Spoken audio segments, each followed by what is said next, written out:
E aí, gurizada, muito bem-vindos a mais uma aula, nossa aula agora de número 9 de Geografia Física. Continuando de onde paramos na última aula sobre bacias, né, bacias hidrográficas. Nós combinamos de ver as 6 ou 7 bacias mais importantes do Brasil, sendo que o total, né, são 12 bacias. Mais importantes por quê? Porque são as mais cobradas, no caso. Então, vale a pena nós detalharmos as que mais caem, tudo bem? Então vamos lá, dando continuidade, Bacia do Paraná. A Bacia do Paraná se localiza numa região de alta densidade populacional, ou seja, tem muita gente, tá? Abrange os estados de Santa Catarina, Paraná, São Paulo, Minas, Mato Grosso do Sul e Goiás, além do Distrito Federal, abastecendo mais de 25% da população brasileira, mais de 26% da população brasileira, ou seja, mais de um quarto da população brasileira é abastecido por essa bacia, tá? O principal rio, como vocês já devem ter notado, o principal rio da bacia do Paraná é o rio Paraná, com certeza, e tem como afluentes rios famosos, aí que são bastante falados na mídia, o rio Tietê, o rio Paranaíba e o rio Iguaçu, entre outros, tá bom? A principal característica dessa bacia, pessoal, é a produção de energia elétrica. Aqui temos uma foto, deixa eu pegar uma apontadora laser aqui. Caneta, marca-texto, pode ser a caneta então. Aqui temos a usina de Itaipu, tá? Ela produz energia para quase todo o país. É a segunda maior usina hidrelétrica do mundo. Ela só perde para a usina de Três Gargantas. Em capacidade, no caso, a usina de Três Gargantas consegue produzir, por exemplo, 19 megawatts de energia e a nossa consegue produzir 16 megawatts de energia na capacidade total. Mas em produção de energia, ainda Itaipu fica em primeiro lugar, porque a de Três Gargantas nunca operou na sua capacidade total de produção de energia. Bom, a usina de Itaipu foi construída no período da ditadura militar, com muitos empréstimos do exterior, certo? Ela foi construída uma obra monumental e abastece realmente, sem exagero, quase todo o país, né? Ela envia sua energia para quase todo o país a partir da sua produção, tá bom? Então, vamos lá, Bacia do Paraná seria isso. Vamos para a Bacia do Tocantins, Araguaia, certo? Principais rios, Tocantins, Araguaia. Pega ali um pouco do norte e o extremo nordeste, ali, no caso, no oeste da região nordeste, certo? Então, temos como rios Tocantins e o rio Araguaia. Drena, uma área geograficamente conhecida como Matopiba. O que é a Matopiba? Vocês vejam que o assunto é bacias hidrográficas, mas nós estamos falando sobre outras coisas, né? Mas a Matopiba é uma região, certo? Uma nova região, tá? Uma nova fronteira agrícola. O que se diz por fronteira agrícola? Seria uma nova área de novos investimentos agrícolas, tá bom? Que tradicionalmente uma área que não era utilizada, não era destinada à produção agrícola, agora está sendo destinada à produção agrícola com a aplicação de tecnologia a partir da Revolução Verde, tá bom? Tecnologia, o que seria essa tecnologia? Enriquecimento do solo, tá? Irrigação artificial a partir dos próprios rios, introdução de sementes geneticamente modificadas que são capazes, por exemplo, de suportar a seca, que são capazes de suportar um sol. Digamos, a soja, por exemplo, não é capaz de suportar muito sol, mas a partir, né, de manipulação genética, os cientistas conseguem produzir sementes de soja com um tipo de soja capaz de suportar tantas horas de sol, ou capaz de suportar o dia com pouca água, certo? Então, essa Matopiba é a união de 4 estados, tá bom? Maranhão, Tocantins, Piauí e Bahia, beleza? A bacia do Tocantins-Araguaia pega esses 4 estados. E por que é uma nova fronteira agrícola? Por que eu falei da soja? Porque a soja, gente, vocês vão ver muito isso em questão. A soja é tratada quase como uma moeda internacional, uma moeda de troca, como se fosse o dólar, ou, basicamente o dólar. O dólar seria a moeda internacional, sacas de soja seriam uma moeda internacional, basicamente. Nessa bacia, o que que temos? Matopiba, só lembrando, muito importante vocês lembrarem, tá bom? Uma nova área com novos investimentos que tem tido destaque aí na produção agrícola. Nessa área, usinas hidrelétricas, nenhuma de destaque. E o que eu botei para vocês aqui é que ao sul a vegetação mais predominante seria o cerrado e ao norte seria a Amazônia, como já vimos os biomas, certo? Bacia do Uruguai. Principal rio, como vocês já estão acostumados, é o Rio Uruguai. Formado, o Rio Uruguai, ele depois, pela união de dois rios, ele é formado pelo Rio Pelotas e pelo Rio Canoas, beleza? É uma região de alto potencial hidrelétrico, é uma região de alta vazão de água, então ali temos muita vazão de água, muito volume de água e o relevo ali ajuda bastante, então instalar ali usinas hidrelétricas vale muito, tá bom?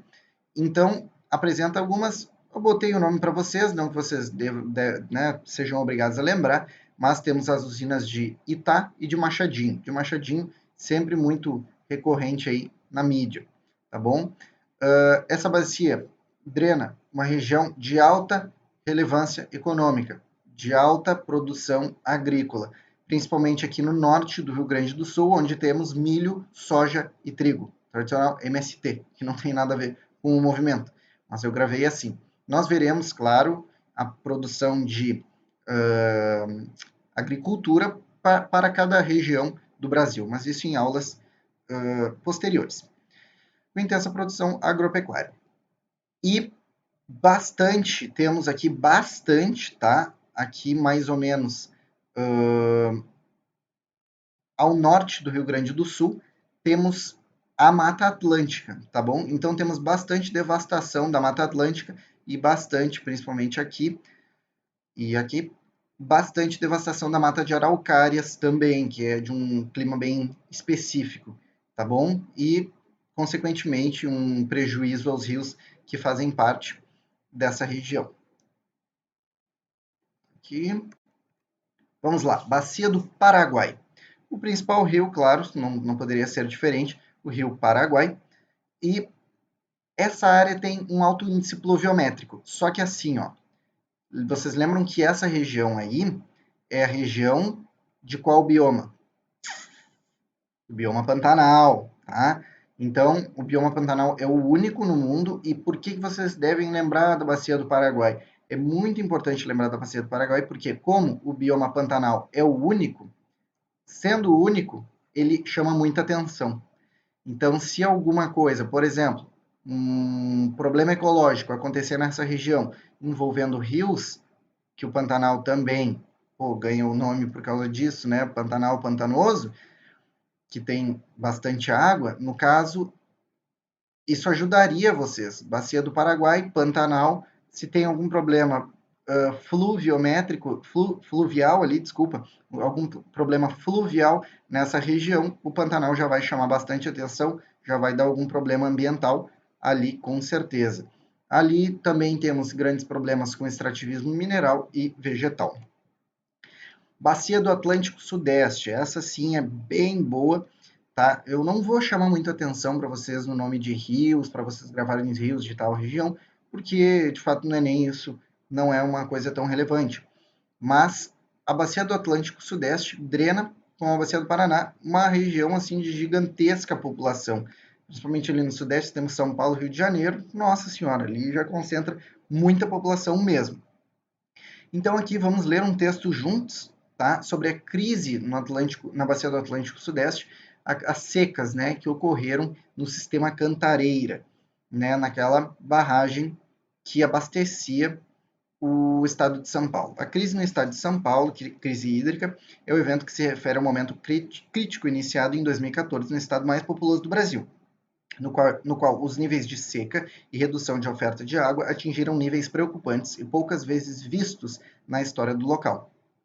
Um dos símbolos dessa crise é a diminuição drástica do sistema Cantareira, imenso reservatório administrado pela Sabesp e responsável pelo abastecimento de água de cerca de 8,8 milhões de pessoas.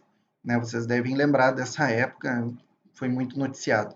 A seca na região sudeste, em associação a fatores ligados à infraestrutura e planejamento, é a responsável pela pior crise hídrica enfrentada pela região. A atuação da Sabesp na crise foi criticada em um artigo publicado pela revista PLOS ONE. A partir de dados da própria empresa, foi constatado que a gestão de recursos hídricos pela Sabesp é uma das principais responsáveis pela crise. Tá, gente?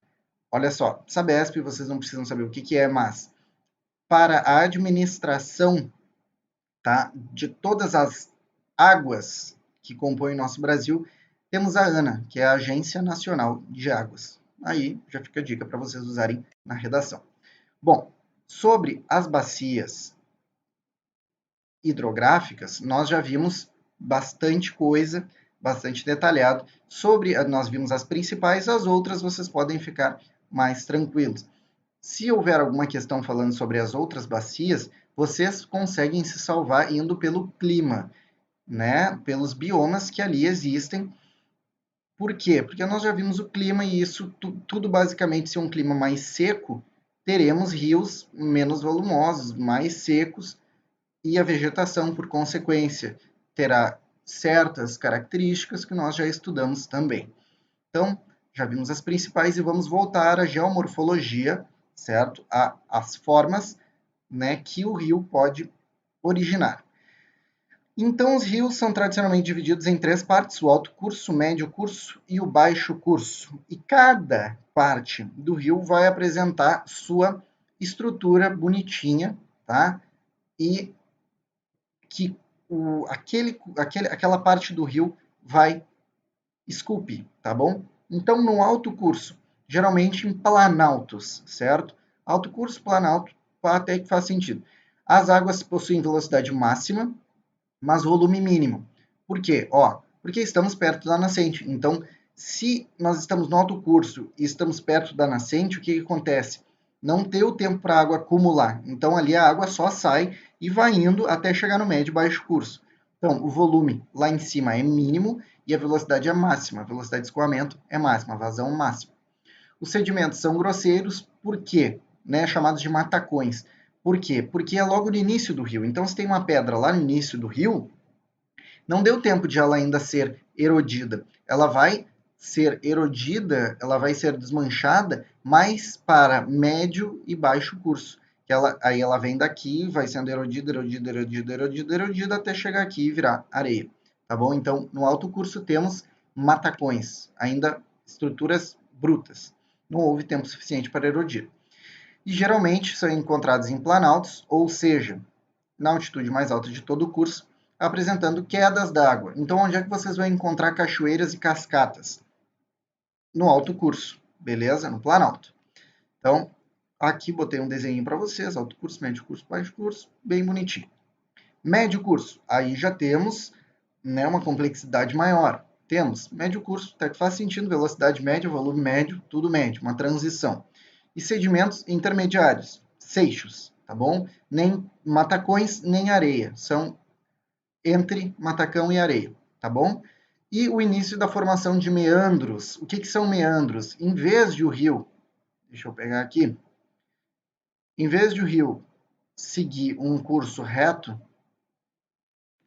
ele começa a se distorcer e ir formando seu próprio caminho. Como é que isso acontece? Isso acontece pela diferença de erosão entre as margens, tá bom? E como é que acontece a diferença de erosão? Com diferença de velocidade. Até nós veremos o baixo curso, meandros abandonados. Então, onde temos menor velocidade, teremos a sedimentação. E onde temos a maior velocidade, teremos erosão. Por quê? Quanto mais rápido a água bater aqui nessas partes, mais ela vai erodir. Erodindo, essa erosão vai sair daqui e vai se depositar onde tem uma menor velocidade, o que acontecerá o que chamamos de sedimentação. Então, aqui teremos, né, nas curvas de dentro, certo? Né, a partir de dentro da curva, teremos a sedimentação com menor velocidade e na parte de fora da curva teremos a erosão. Nem sempre é assim, mas dá para entender o porquê que em lugares de maior velocidade há erosão. Depósito em seixos, tá bom? E geralmente o médio curso se revela em depressões, tá bom? Em relevos de depressões. Então, até botei mais um desenho legal aqui, um diagrama de um meandro, a margem de deposição, onde há uma menor velocidade, a barranca erodida, onde há uma maior velocidade, certo?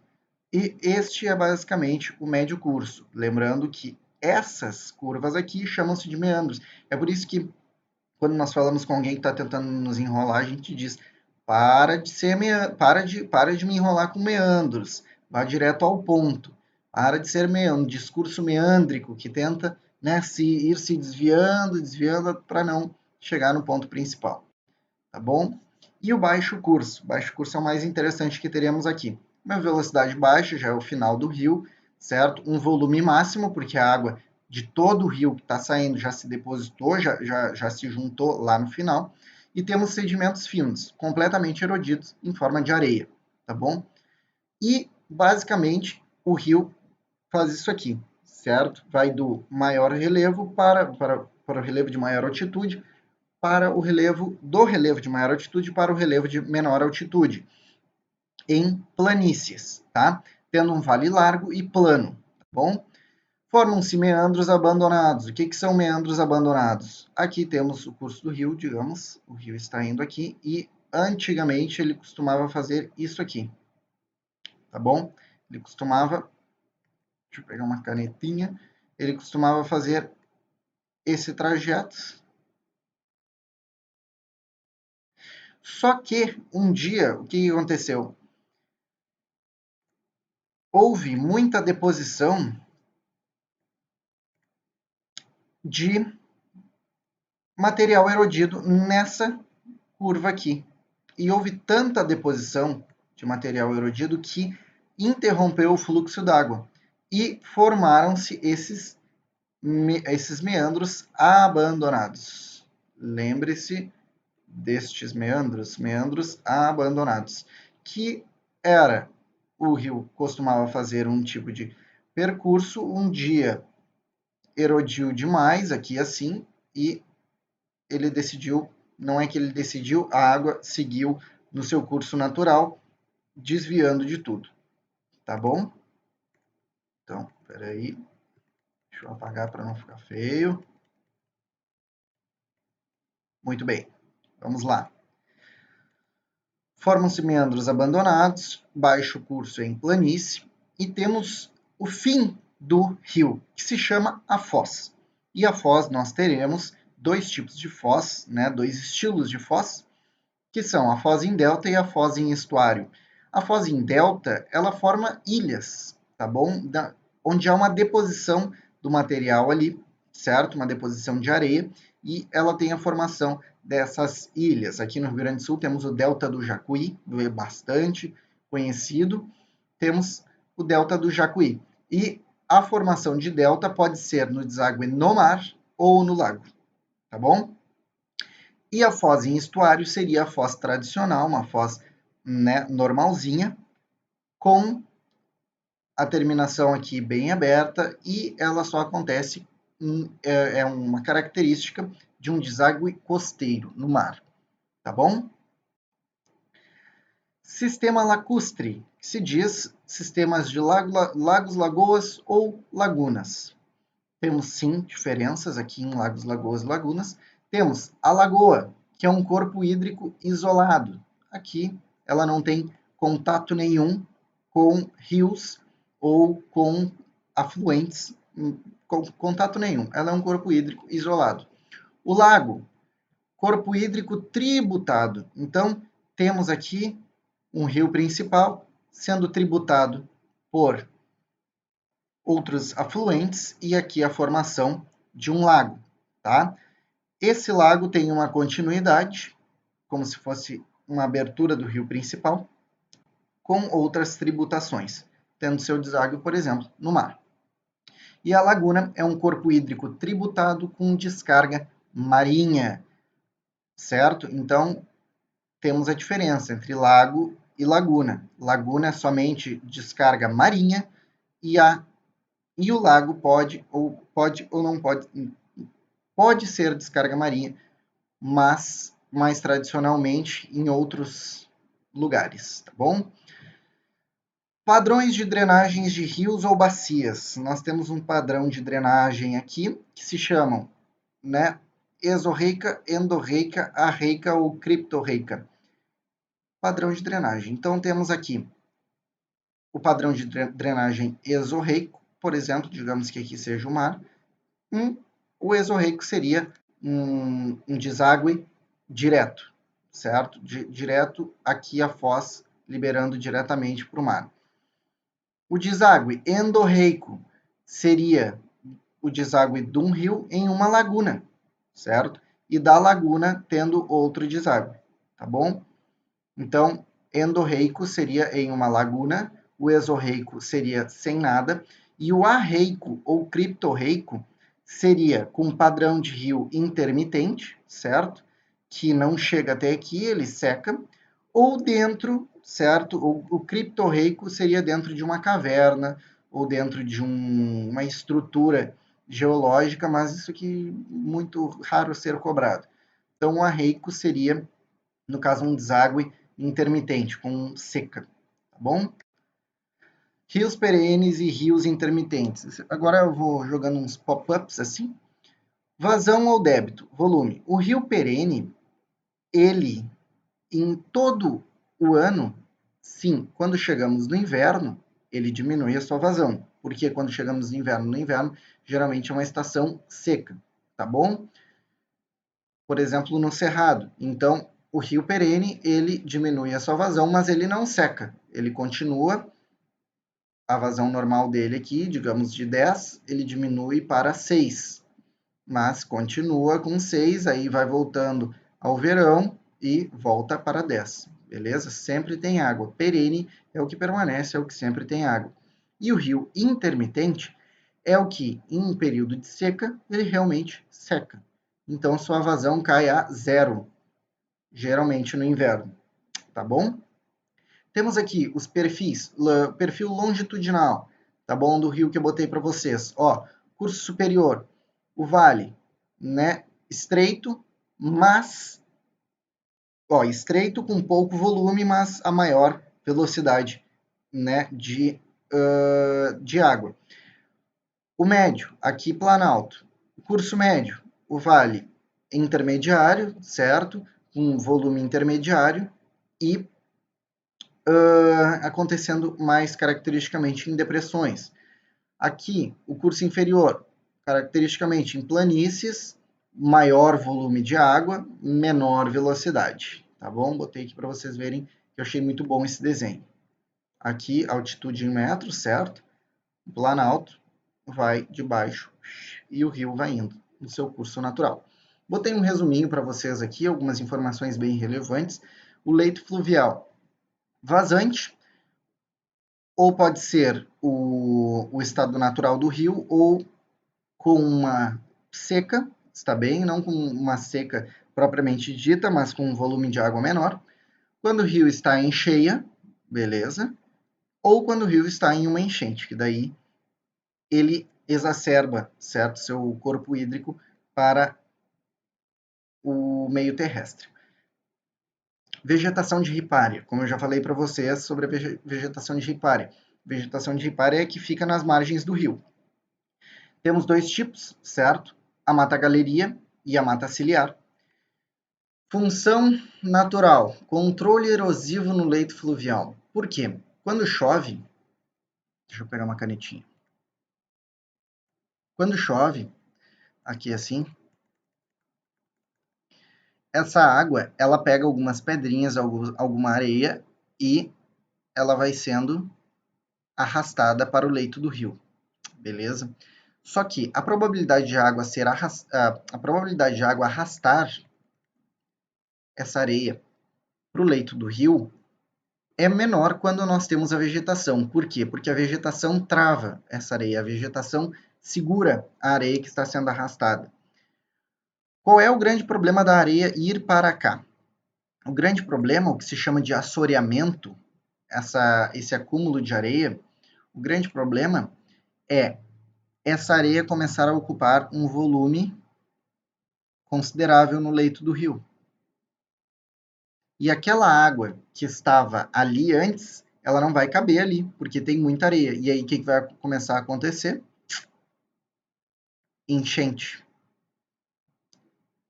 Enchentes com mais recorrência, porque o volume, o espaço que o rio tinha está sendo ocupado por areia. E a água vai extroverter.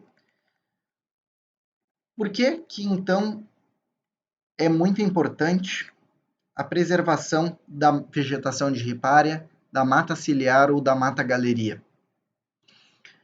Para que não haja enchentes nos rios. E o que que acontece? Essas áreas de mata galeria ou mata ciliar se tornam APPs, área de preservação permanente, tá?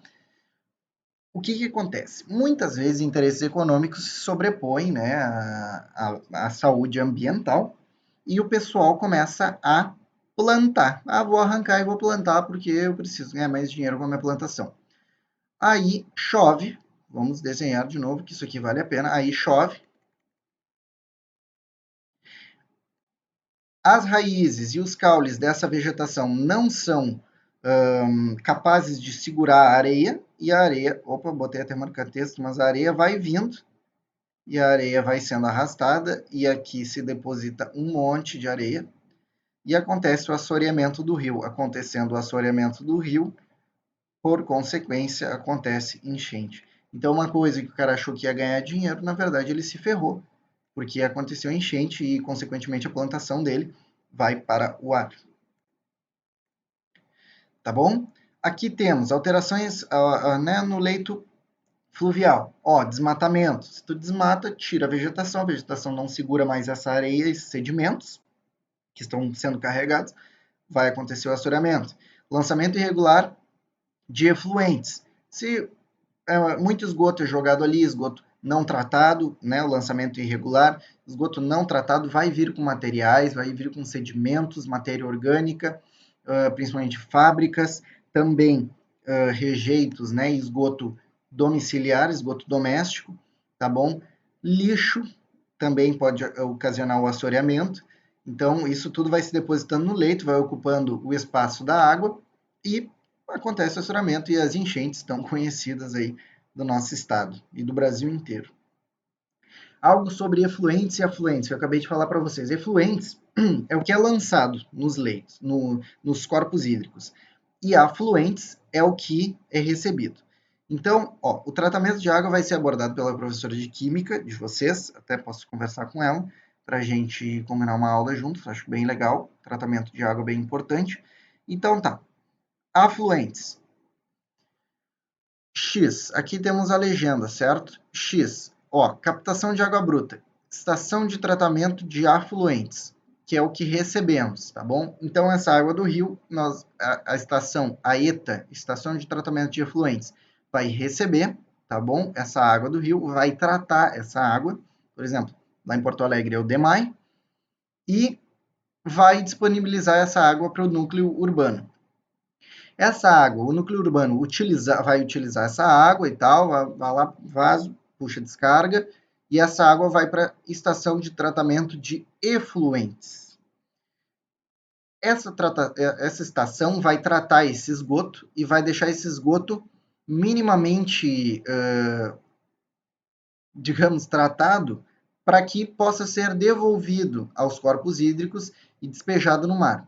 Só que, por exemplo, o que Porto Alegre faz com o Guaíba? Porto Alegre pega e não tem estação de tratamento de efluentes. A gente joga tudo no Guaíba mesmo. Tudo bem bruto no Guaíba. Que é o pior exemplo, né, de como tratar o meio ambiente. A gente joga tudo no Guaíba. Jogando tudo no Guaíba, vem de volta para a ETA e aí a gente trata isso de novo. O que dá muito mais trabalho para o tratamento de água, é claro. Aqui falei para vocês, né, o efluente, efluente doméstico, industrial, agrícola e água servida, né, que seria o esgoto. Chegamos na nossa última parte, que é sobre aquíferos, agora terminando a hidrografia, tá bom? Eu sempre procuro nas minhas aulas passar toda a teoria primeiro, depois nós iremos para os problemas sociais, beleza? O porque não adianta eu apresentar um problema social para vocês em que vocês não vão entender de relevo, nem de regime pluviométrico, nem de hidrografia. Então, por exemplo, um problema de saneamento básico seria um pouco complicado eu explicar para vocês, né? Se eu explicasse, por exemplo, nos morros, por que que não dá, né? Por causa disso, aí vocês já vão saber a matéria. Então, os problemas sociais nós abordaremos nas aulas posteriores. Aquíferos. O aquífero Guarani, ele é bastante conhecido, né?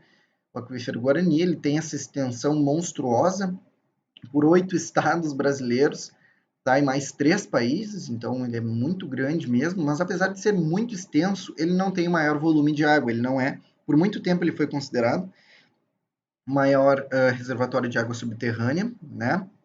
De água mineral. O que é um aquífero, né? É a reserva de água em rochas que são porosas, tá bom? E a água fica lá, nessas águas, nessas rochas que são porosas, e ela fica guardada lá. Guardadas nessas rochas, alguns minerais vão ser desprendidos dali, formando a água mineral, que bastante gente toma, tá bom?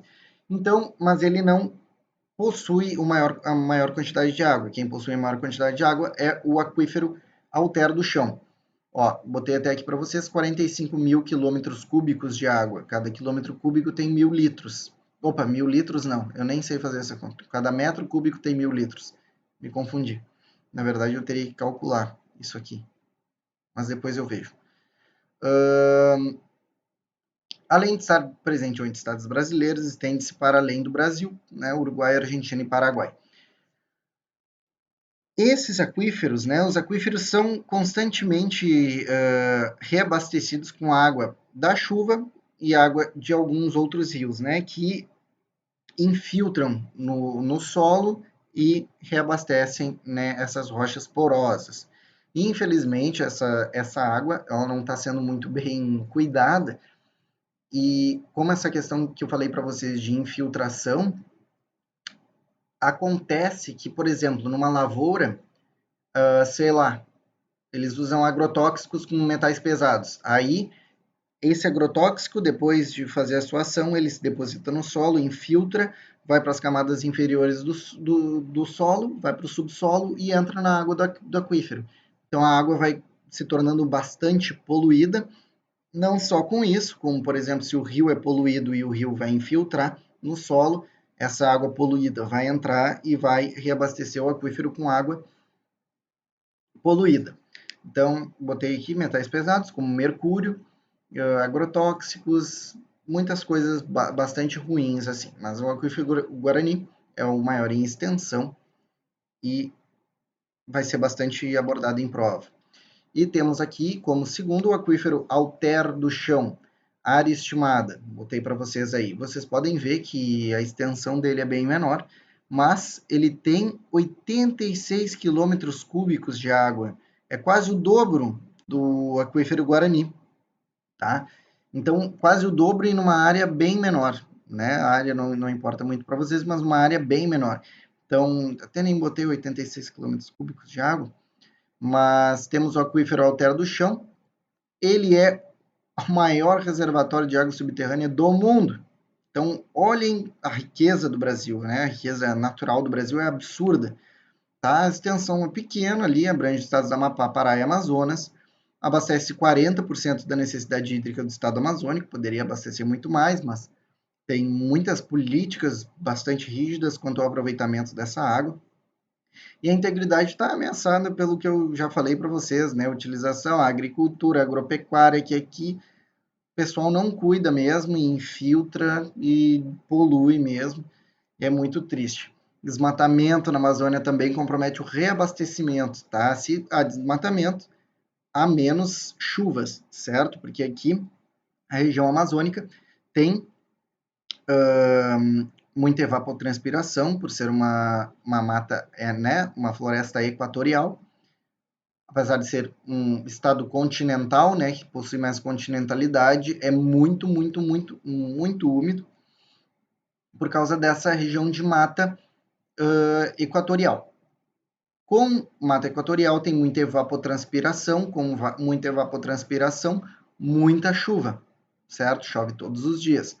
Sem mata, sem evapotranspiração, sem chuva, sem reposição do aquífero. Olha só que as grandes consequências da questão do desmatamento, certo? Então, eu acho que para a nossa aula de hoje foi bem rapidinha, era isso, tá bom, gente? Foi um prazer, olha só que loucura. Foi um prazer estar aqui com vocês. Eu vou passar depois a questão dos quilômetros cúbicos de água, que eu não consigo fazer agora aqui de cabeça. Também não vou fazer vocês perderem tempo. E foi um prazer, um abraço até terminamos a hidrografia agora. Ótimo. Um abraço até a próxima aula, será a aula 10.